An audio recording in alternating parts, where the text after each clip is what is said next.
Hello guys, welcome back to the channel. So today we're gonna be talking about a topic that has been around the news for the past couple of weeks. And that is the new obesity guidelines from the American Academy of Pediatrics.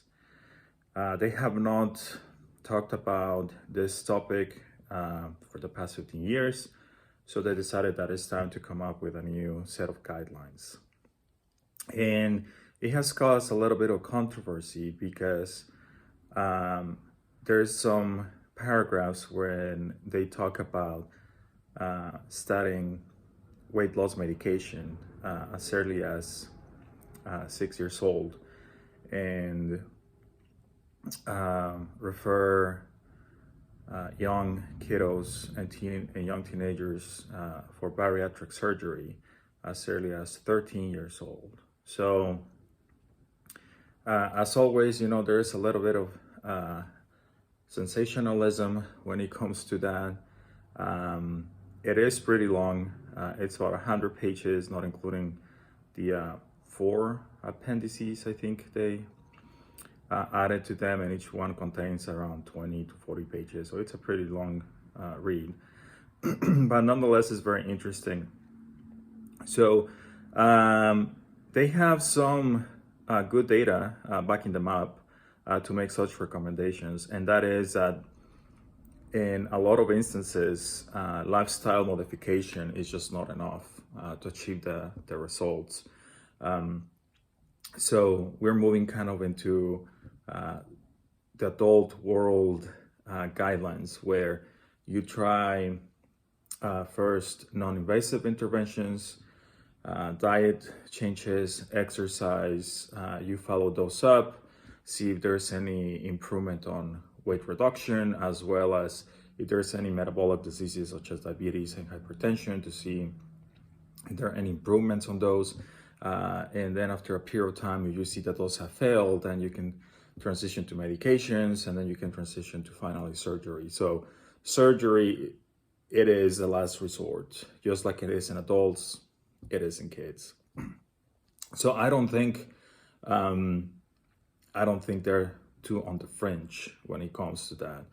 I guess the uproar has been caused because of the age that people can refer those children and adolescents, which I kind of understand, as early as 13 years old to have bariatric surgery.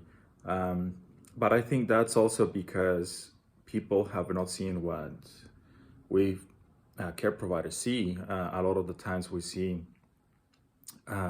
early teenagers already with type 2 diabetes and high blood pressure and over the roof level of cholesterol and triglycerides. So in that regard, I guess being a little bit more upfront and when it comes to the options of the treatment, as well as being more hands-on, I think it's reasonable. So what do I mean by that? Well, if I have a 12-year-old that comes in and already has prediabetes, and I'm talking about prediabetes with blood sugar, with A1C of 6.4, which is really right there, about to flip to diabetes, already has high blood pressure and triglycerides are elevated, I don't see anything wrong to talk to the parents and start discussing the possibility of starting medication, in addition to start lifestyle modification. That's what we do with adults, right? But as I said before, I think